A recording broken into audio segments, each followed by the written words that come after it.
Sal kattaroq to'yxona aytmaysizmi? Farhod birinchi marta uylanmayapti. Shunisi ham yetadi. Nozima birinchi marta turmushga chiqyapti. Katta to'y qilib bo'lganmiz. Kelin tomonga 100 ta joy beramiz. Uni 50 tasi kelinni dugonalariga ketadi. 50 ta bersak ham yetadi menimcha. Biz qiz bolani kelin qilyapmiz. Kelinni dugonalari o'zi 50 ta keladi deyapman. Qon qarindoshi-chi? Unda men og'aylarimni chaqirmayman. Faqat o'sha ayollarni chaqira qolamiz. Sizni og'aynilaringizga to'yda nima bor? Birinchi to'yga kelishgan bo'ldi. Farhod o'rtoqlarini aytmasa ham kerak. Shu to'yni tinchgina o'tkazib olsak, Farhod ancha o'ziga kelib qolarmidi deyman-da. Ey xudoyim, o'zi bir dona farzandimiz bor. Lekin shuni ham tinchitish 10 ta bolani o'rni bosadi-ya bolangiz. Hayron qolaman. 4 ta 5 ta bolasi borlar nima qilishyapti, keyin qandoq amallashyapti? Ular keliniga dushmandek emas, qizi deb qarashadi.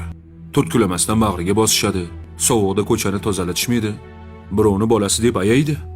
O'shanda o'sha kelinlar o'g'illari bilan qo'sha qarib yashashadi.